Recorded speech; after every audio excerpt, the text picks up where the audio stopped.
모니터 볼륨이 조금 높은 것 같아요. 그죠? 건강들 하시죠? 과거에 배고픈 시절에는 우리 뭐라고 인사했어요? 식사하셨어요? 진지 잡수셨어요? 그죠? 요즘 이제 코로나19가 너무 가까이까지 와 있어요. 그러죠? 그러다 보니까 우리 뭐 인사해야 돼요? 건강하셨어요? 이용태 집사님 또 트랙터에서 떨어져가지고 발꿈치 깨졌다고 그러네. 아이고. 또 우리 박금순 권사님은 또 이 세상 떠나서 하늘나라 가셨고, 또 오늘 또 급히 떠나야 된다 그래서 새벽에 갔다가 장례 발인 예배를 드리고 왔습니다. 자, 이렇게 이 세상을 살아가고 있는 이 현장들이 아주 우리가 정형적인 전쟁터인 것을 다시 한번 깨달아 알게 하는 이러한 상황들이죠. 오늘 본문의 말씀은요, 삼손과 들릴라 이야기의 시작 부분입니다. 삼손과 들릴라의 이야기는 우리 너무나 잘 아는 이야기일 거예요. 영화로도 나왔고 연극으로도 나왔고요, 뭐 소설로도 나오고 동화로도, 동화책으로도 이렇게 각색이 되어져서 불신자들에게까지도 인기를 끌고 있는 아주 유명한 이야기죠. 그런데 제가 이렇게 삼손과 들릴라의 이야기를 이렇게 들으면서 성경을 상당히 많이 왜곡했다라는 생각을 하게 돼요. 왜냐하면 성경에 담아준 그 깊은 진리를 풀어주지 못했다는 거죠. 대략은 세속적인 가치관에서 그냥 봐버리고 사사가 왜 등장했었는지, 삼손이 왜 등장했는지에 대한 이야기는 다 빼버리고 그냥 바람둥이 같이 생긴 삼손이 나타나서 여자들 치마폭에서 놀아나다가 그의 생명을 잃고 죽어가는 이런 그림으로다가 그려내고 있단 말이에요. 그런가 하면 그가 눈이 빠지고, 그죠? 맷돌 가는 근 있던 자리에서 하나님 앞에 회개함으로써 하나님이 힘을 주시고 마지막에 그 하나님이 주신 사명을 감당하면서 갔다라고 하는 회개의 이야기 정도를 하고 있단 말이에요. 당시 사사시대의 이야기로 보면 그게 맞을 수도 있습니다. 그러나 하나님은 그 이야기를 그릇으로 삼아서 우리에게 주시고자 하시는 진리, 그 내용은 거기서 그치지 않습니다.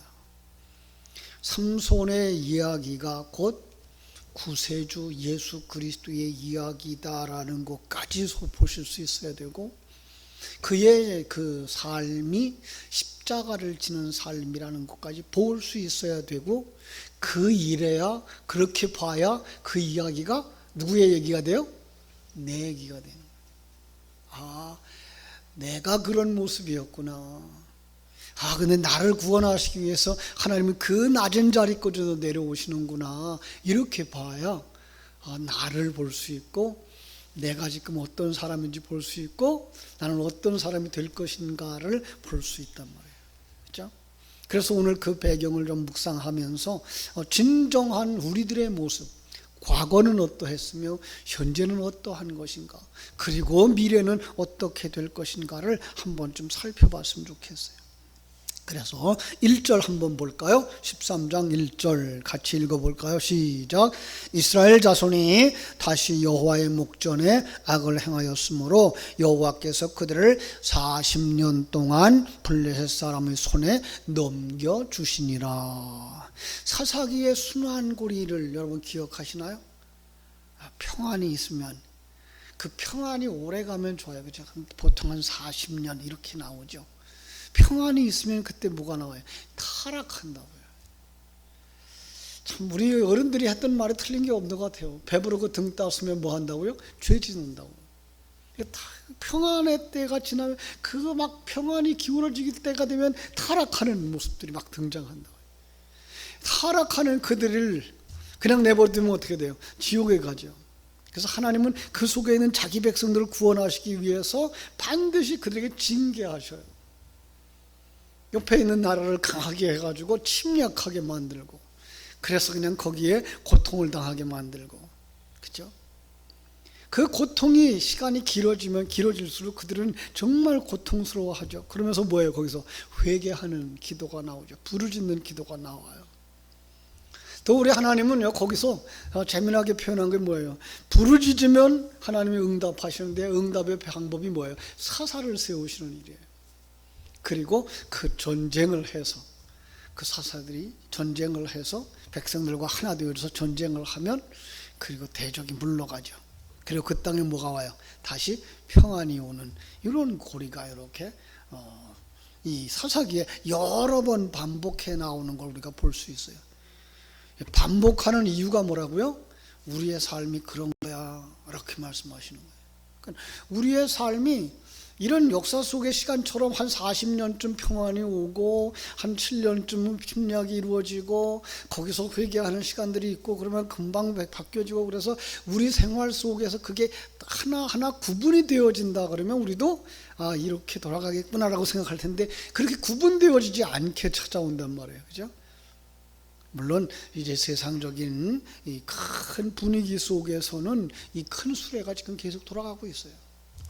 지금도 하나님의 징노의 때, 징계의 때라고 볼 수가 있죠. 그죠? 이스라엘 백성들이 범죄했을 때에, 다윗이 범죄했을 때에 하나님이 다윗에게 세 가지 벌을 택하라 그러죠. 그 중에 하나를 택하라 그러죠. 제일 짧은 거 택했어요.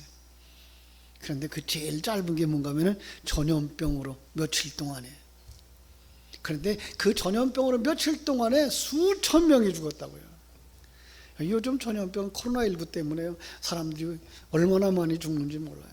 참, 우리가 살아가는 현장, 대한민국 사람들은 그래도 강한가 봐요. 그죠? 건강하신가 봐요. 그래서 그렇게 많이 안 돌아가셔서 다행입니다만은, 선진국으로 알려졌던 미국이나 유럽에서 지금 얼마나 많은 사람들이 죽는지 몰라요. 사람들의 숫자가, 죽은 사람들의 숫자가 다 안타까운 거죠. 그런가 하면은 이 천재지변, 이 동아프리카 지역과 중국 땅에 지금 메뚜기가 번져가지고, 메뚜기가 손가락만씩 하대요. 6cm, 7cm씩만 하대요. 그런데 그게가 그냥 구름같이 덤벼드니까 한번 지나가고 나면은 완전히 초토화되어지는 거죠. 그 출애굽기에 나오는 재앙과 같은 그런 모습이 지금 비춰지고 있는 거죠.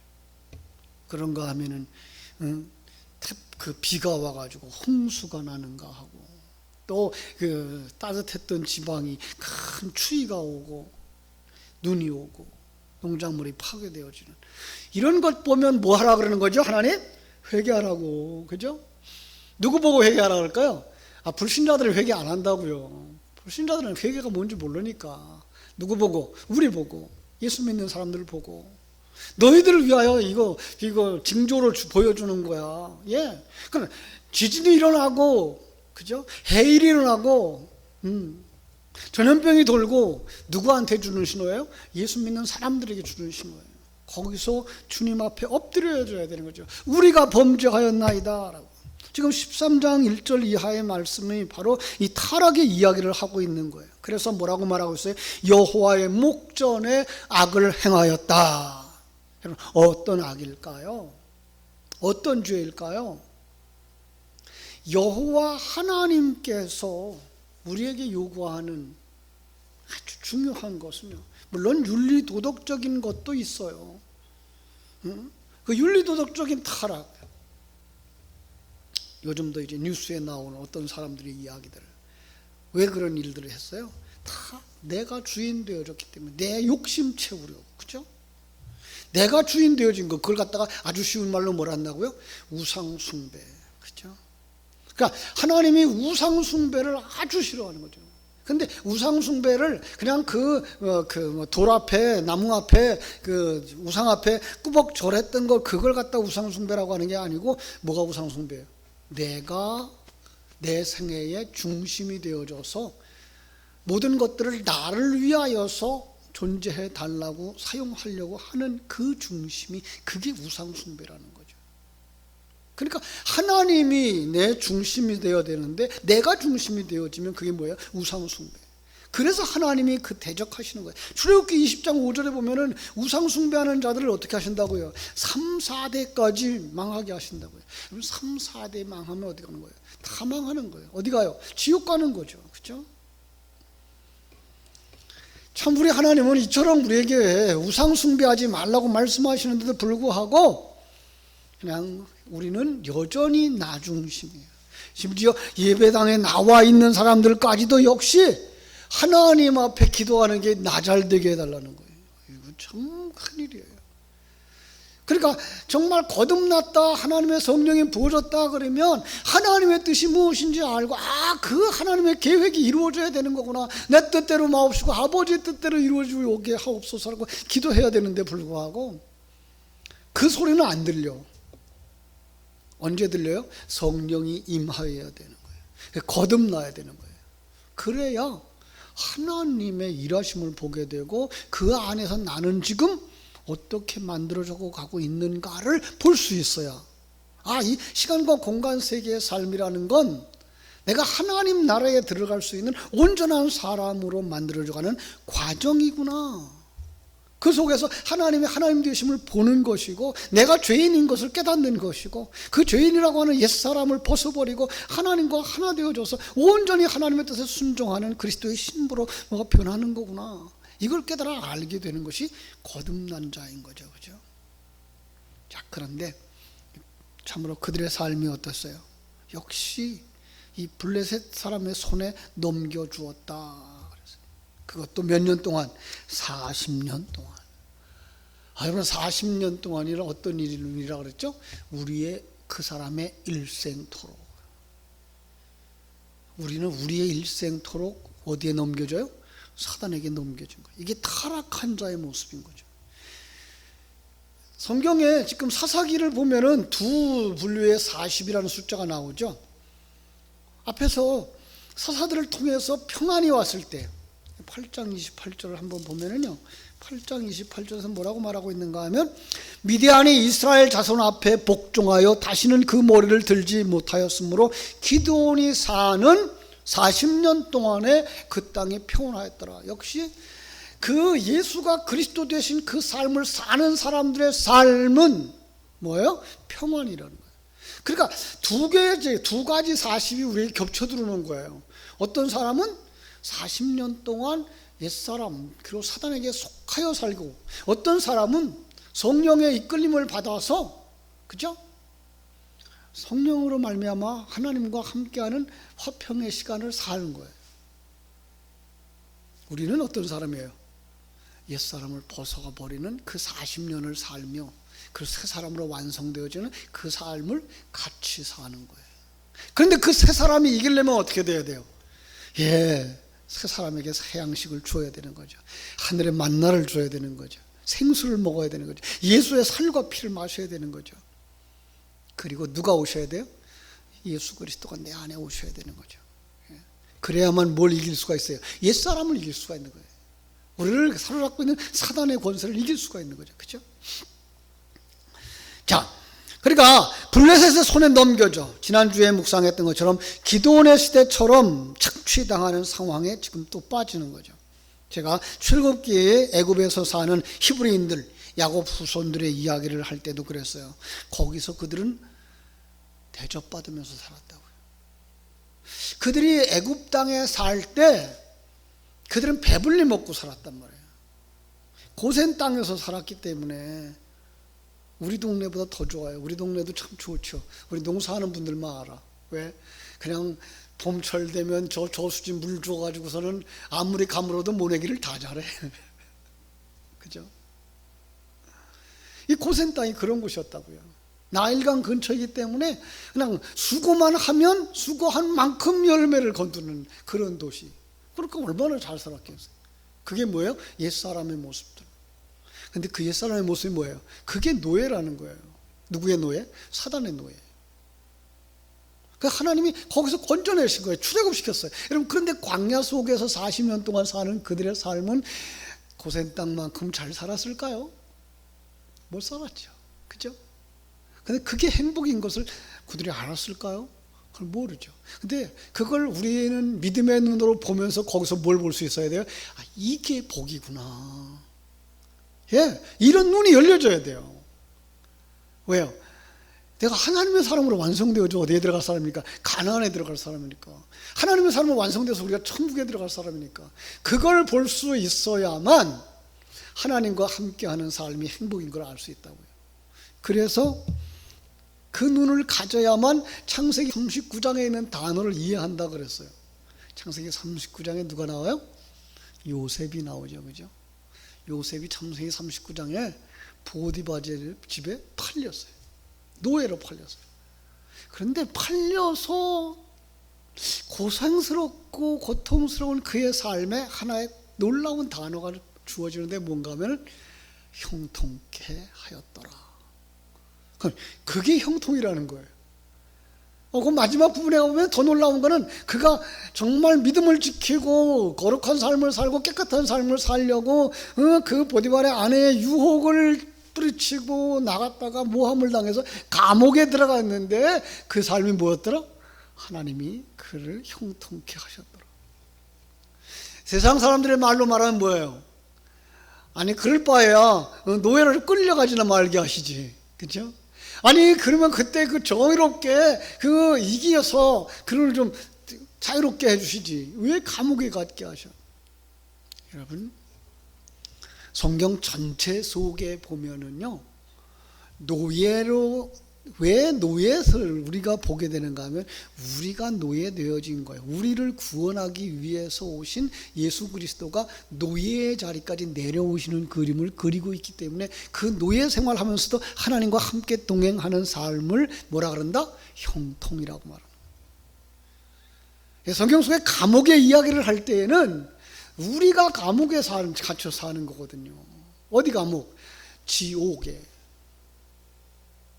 사단의 울타리 속에 갇혀서 밖의 세계를 보지 못해. 그러면 자기만 옳은 거예요. 여러분, 가끔 우리가 그 정치하는 사람들의 그 자기 변론들을 하는 모습 보면서 그러죠. 아이고, 저는 뭐 저렇게 생각하냐. 자기 울타리 밖은 보지 못하는 거예요. 자기들만 옳은 거예요. 이게 우리 모습이라니까요. 그게 뭐예요? 지옥에 사는 자들. 거기에서 구원하시기 위해서 예수님이 지옥에 두르시는 거예요. 감옥에 두르시는 거예요. 그런 그림을 성경 속에는 여러 번 그려줘서 그 속에서 하나님과 동행하는 자의 삶을 형통, 하나님과 같이 길을 걸어갔다라고 말씀하시는 거예요. 그죠? 자, 이 속에서 우리가 볼 수 있는 인간의 죄가 무엇입니까? 그죠? 이 인간의 죄, 그것은 하나님을 왕으로 모시지 못하고 자기가 왕된 것, 자기가 주인 되어진 것, 그 인간의 죄가 모두 다 싹쓸은 거예요. 로마서 3장 10절이 그렇게 말하잖아요. 기록된 바 의인은 없나니 하나도 없으며 깨닫는 자도 없고 하나님을 찾는 자도 없고 다 치우쳐서 무익하게 되고 선을 행하는 자도 없나니 하나도 없대. 신학적인 용어로 전적인 타락이에요. 이 전적인 타락이라는 말 속에는요, 범위를 가지고 말할 수 있어요. 이 시간과 공간 세계의 모든 인간들, 우주 안에 있는 모든 인간들, 역사 속에 있었던 모든 인간들, 하나도 하나님의 뜻을 아는 자가 없더라는 거예요. 이걸 개인적인 삶으로 말하면 나 한 사람의 머리끝에서 발끝까지, 그죠? 너나 나나 할 것 없이 하나님의 은혜를 생각하고 하나님의 생명을 깨달아 알기까지, 그럼 거듭나기 이전에는 어떻다고요? 하나님이 주인을 하는 생각을 가지고 사는 사람이 하나도 없고 자기 인생을 자기가 하지 않으면 안 된다는 생각으로 가득 차 있는, 이게 뭐예요? 전적인 타락. 이게 죄인인 거예요. 예. 지금 이 삼손이 등장해야 되는 이 환경을 그렇게 표시하고 있는 거예요. 그래서 이건 절대로 안 되는 것, 이런 그림을 어디다 그려준다고요? 결혼을 했는데 자식을 낳지 못하는 그림, 자식이 없는 여자의 그림에다 탁 붙여놓은 거예요. 그래서 성경 속에는 그가 정말 아기를 낳지 못하는 사람으로 등장한 경우가 너무나도 많고요. 그 자리에 예수님이 오셨는데 어떻게 오셔요? 동정녀 마리아에게 태어나시는 거예요. 가능해요? 절대 불가능한 거예요. 그걸 우리에게 비춰준 이야기가 아브라함의 이야기였던 거죠. 그죠? 아브라함 나이가 100세예요. 할머니 90세예요. 그죠? 경수가 끊어졌어요. 어떻게 아기를 낳겠어요? 근데 거기에 아들이 태어나는 거예요. 이게 기적인 거죠. 그래서 우리가 예수 믿고 하나님의 아들 되어지는 건 기적인데, 그게 절대 불가능한 자리에서 뒤집어지는 역사, 하나님의 은혜인 거죠. 그래서 오늘 여기도 그게 나타나는 거예요. 마노아가 그저 그 아내와 결혼했는데 임신하지 못함으로 출산하지 못했다라는 거예요. 그렇죠? 누구에게 문제가 있어요? 요즘 사람들은 뭐라 그래요? 남자도 검사해봐야지 그러죠? 근데 성경 속에는 여자의 문제로 다 취급해요. 왜? 후에 아기가 태어나잖아요. 그죠? 그런 그림을 통해 가지고서 무슨 얘기예요? 하나님은 분명하게 우리들에게 계속 씨를 주고 있다는 거죠. 그런데 우리가 그 씨를 킵하지 못하고 지키지 못하고 흘려버리는, 그래서 여자들을 부정하다는 자의 상징으로 쓰는 거예요. 생물학적인 여성들이 부정하다는 말이 아니고 생리를 하는 것을 피를 쏟아버리는 것으로 그려서 생명을 갖추지 못한 장면이 바로 생리다라는 걸 그냥 하나의 그림으로 두고, 그래서 여자들을 부정한 것으로 그려내고 있는 거예요. 그리고 이 땅에 있는 모든 인생들을 다 여자로 묘사하고 있는 거예요. 근데 거기 누가 찾아와요? 하나님이 찾아와요. 성령이 오시는 거예요. 그죠? 완전히 죽었던 우리들 속에 하늘 생명이 들어오시는 거예요. 그게 누구예요? 그게 삼손인 거예요. 그래서 그 여호와의 사자가 여자에게 찾아와요. 그리고 그에게 잉태하리라, 아들을 낳으리라는 소식을 전하죠. 자, 마치 마리아에게 하나님의 사자가 찾아와서 아들을 낳으리니 이름을 예수라 라고 한 것과 같은 거예요. 여러분, 우리가 거듭나는 건 바로 이런 거예요. 그런데 이 믿음조차도 어디서 와요? 이 믿음조차도 들음에서 와요. 그래서 우리가 설교를 들어야 되는 거예요. 말씀을 들어야 되는 거예요. 그리고 그걸 되새김질 해야 되는 거예요. 그러는 순간 우리에게 뭐가 와요? 잉태가 이루어지는 거죠. 그죠? 성령이 역사하는 거죠. 거듭나는 거죠. 그러면 하나님을 알고, 하나님의 계획을 알고, 내가 하나님과 함께 하고 있다는 사실을 알고, 자기의 욕심을 채우기 위해 하나님을 찾는 것이 아니라 하나님의 뜻이 이루어지기를 원해서 하나님 앞에 나아가는 거죠. 그게 바로 은혜인 거죠. 자, 오늘 본문 앞에 있는 13장 5절 한번 볼까요? 보라, 네가 임신하여 아들을 낳으리니 그는 그의 머리 위에 삭도를 대지 말라. 이 아이는 태에서 나옴으로부터 하나님께 바쳐진 나시린이 됨이라. 그가 블레셋 사람의 손에서 이스라엘을 구원하기 시작하니라 하시니라. 나실린, 블레셋 사람의 손에서 이스라엘을 구원할 자. 마태복음 1장 21절과 같은 말씀이죠. 똑같아요. 아들을 낳으리니 이름을 예수라 하라. 이는 그가 자기 백성을 그들의 죄에서 구원할 자라. 그러니까 여기 삼손이 누구로 나오는 거예요? 예수의 모형으로 등장하고 있는 거죠. 사사기에 나오는 사사들을 설명할 때 예수님의 모형으로 보자고 한 이유가 여기에 있는 거예요. 그러면 이제 이런 의혹이 나오죠. 아니, 어떻게 그렇게 세상 말로 기생오래비 같은 여자에 빠져서 여자 말만 듣고 그런 모습으로 그 예수님의 모형을 그려낼 수 있습니까? 여러분, 여기 여자의 모습이 누구예요? 이거 여기서 나를 볼 수 있어야 되는 거예요. 내 모습, 사단에게 묶여서 예수를 십자가에 못 박도록 내주는 제자들, 가룟 유다의 모습, 그죠? 부활하신 예수님을 만나고도 고기 잡으려 하는 제자들, 그게 누구예요? 내 모습이에요. 그게 우리의 모습이에요. 자, 13장 24절. 그 여인이 아들을 낳음에 그의 이름을 삼손이라 하니라. 그 아이가 자라매 여호와께서 그에게 복을 주시더라. 그리고 14장 1절, 삼손이 딥나에 내려가서 거기서 블레셋 사람의 딸 중 한 여자를 보고 올라와서 자기 부모에게 말하여 이르되 내가 딥나에서 블레셋 사람의 딸들 중에서 한 여자를 보았사오니 이제 그를 맞이하여 내 아내로 삼게 해 주옵소서. 에덴 동산에서 아담이 동산에 나가 보니까 이 선악과 먹고 사단의 종 되어진 여자가 있는 거예요. 하와가. 어떻게 했을까요? 넌 선악과 먹었으니까 지옥 가라 그랬어요? 아니에요. 선악과 먹고 지옥 간 그 자리로 성자 아담이 내려오는 거예요. 그래서 아담도 그걸 먹는 거예요. 예.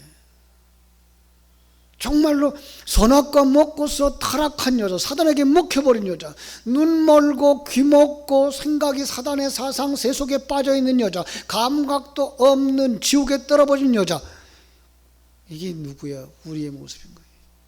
이게 그 사사기에서는 어떤 모습으로 나와요? 삼손 앞에 있는 여자로 나오는 거죠.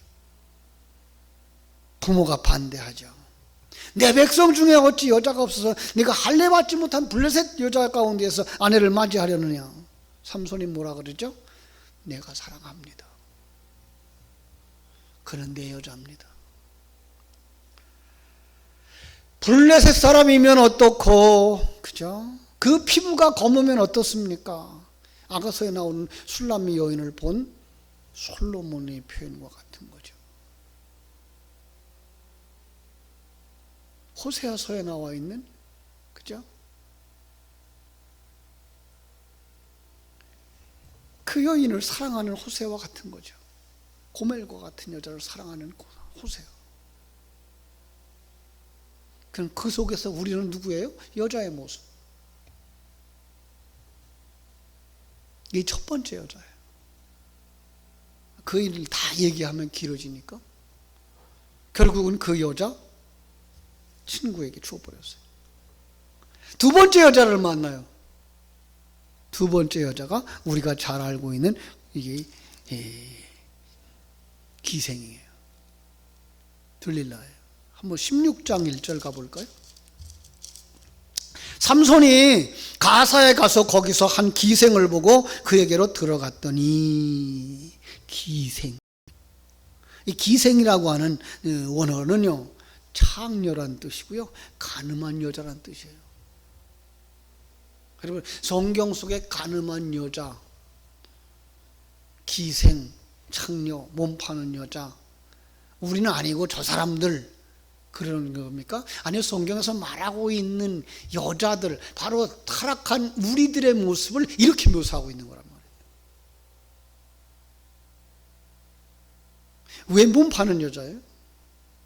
여러분, 요한복음 4장에서 그 수가성 여자가 남편이 5이나 있었다고요.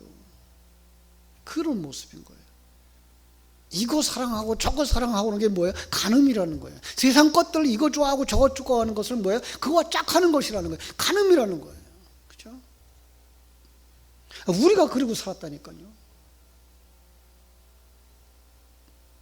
이게 불신자의 모습이에요. 세상과 짝하고 사는 자.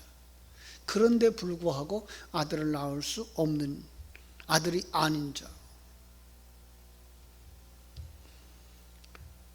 자, 삼손이 그래서 이 가사로 내려가서 창녀의 집으로 들어가. 왜요? 그 일로 말미암아 블레셋을 멸하려고, 블레셋 사람을 죽이려고. 이게 목적이에요. 주님 왜 이 땅에 오셔요? 요한복음 3장 15절을 여러분 기억하시나요? 아니, 창세기 3장 15절을 기억하시나요? 여자의 후손을 낳기 위해서 이미 우리를 아내 삼은 사단과 싸우시는 예수 하나님. 그럼요. 그 사단을 죽여야 돼요. 그냥 첫 남자, 우리들에게 있어서는 첫 남자, 그죠? 죽여야만 우리가 온전히 새 신랑 되신 예수 그리스도와 하나 되어질 수 있는 그런 그림인 거예요. 그러니까 예수님이 이 땅에 오신 모습과 삼손이 지금 이 들릴라를 택하러 들어가고 있는 그 그림과 같은 그림인 거예요. 그래서 그 성읍이라고 번역되어진 그 단어가 요한계시록 18장에 나오는데요. 요한계시록 18장 10절에 보면 뭐라고 되어져 있는가 하면 큰 성 바벨론이라고 그랬어요. 큰 성. 그게 똑같은 단어예요. 근데 그 큰 성 바벨론이 어떤 도시인가 하면 역시 음행하고 사치하는 왕들의 성읍, 사단의 집단인 거죠.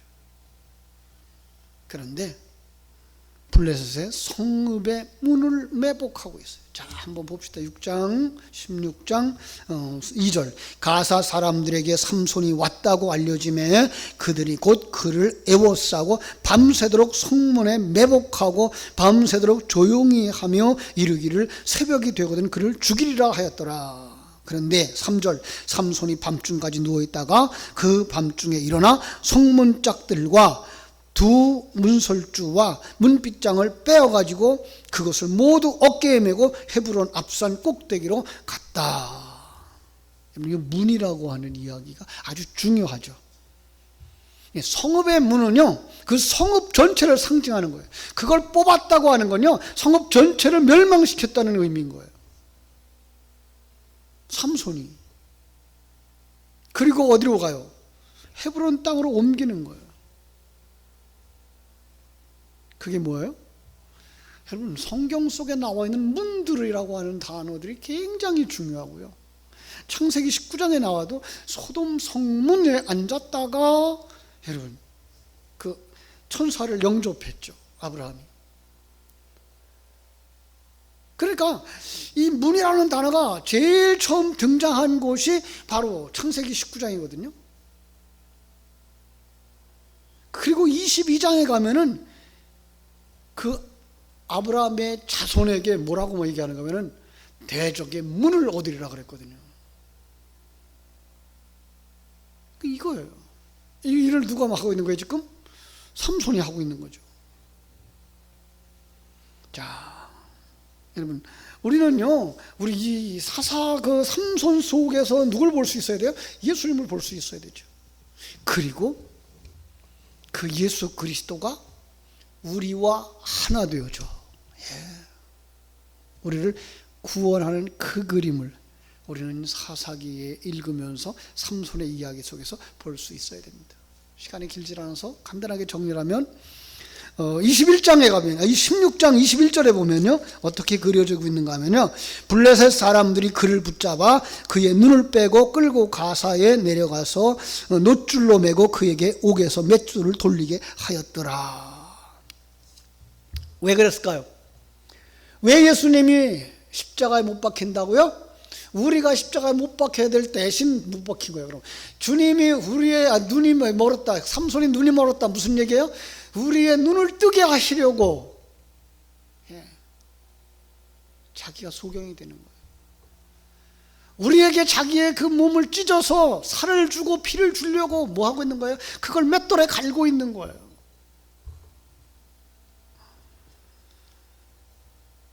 그래서 16장 30절을 보면 뭐라고 되어져 있는가 하면 삼손이 이르되 블레셋 사람과 함께 죽기를 원하노라 하고 힘을 다하여 몸을 굽힘에 그 집이 곧 무너져 그 안에 있는 모든 방백들과 온 백성에게 덮치니 삼손이 죽을 때에 죽인 자가 살았을 때에 죽인 자보다 더욱 많았더라. 그렇죠? 신전을 헐고 성전을 세우시는 주님의 모습이에요. 여러분, 신전을 어떻게 헐어요? 신전은 어디 있었을까요? 내 속에. 내가 주인 되어졌을 때 내 몸은 바로 신전인 거예요. 그걸 주님과 함께 십자가에 못 박자고 요구하시는 거예요. 그 주님이 뭐라 그래요? 나를 따라오거든 자기 십자가를 지고, 이거예요. 그래야만 뭐 할 수 있어요? 하나님의 은혜로 새롭게 완성되어질 수 있는 거예요. 이건 역사 속 이야기이기 때문에 여기에서 부활의 그림은 안 그려지죠. 그죠? 그러나 우리는 예수 그리스도 안에서 부활의 그림을 찾아낼 수 있고, 우리의 죽음 이후에 베풀어질 하나님의 일하심, 이 은혜를 깨닫고서 제가 나는 과연 구원받을 수 있는 사람인가? 이렇게 살다가 살다가 나 지옥 가면 어떡하지? 그때 무슨 생각이 들었는가 하면, 주님과 함께 걸어가는 이 걸음이 지옥이라 그러면 하나님의 뜻대로 된 거죠. 그죠? 예. 지옥이라도 가야지라는 생각. 그게가 삼손의 마지막 모습인 거예요. 그러면 뭐가 돼요? 하나님이 살리시는 거예요. 그래서 성령으로 말미암아 잉태되어지지만 성령으로 말미암아 부활하시는 예수 그리스도의 그림을 보게 되는 거죠. 여러분은 지금 어디 있습니까? 여러분들은 이제 아기를 잉태한, 아들을 잉태한 사람들. 이제 여러분들은 옛사람을 벗어버리고 온전히 아들이 되어져서 하늘나라를 유업으로 받게 될 텐데, 거긴 누가 있어야 된다고요? 삼손이 있어야 된다고요. 거기 누가 있어야 된다고요? 예수님 계셔야 된다고요. 그 예수님과 함께 걸어가는 사람만 옛사람 벗어버리고 새 사람 되어져 하늘나라에 올라가게 될 줄로 믿습니다. 한 사람도 지옥에 떨어지는 어리석은 자가 아니라 다 천국에 올라가시는 여러분들 되시기를 주님의 이름으로 축원합니다. 기도하겠습니다. 아버지 우리 하나님,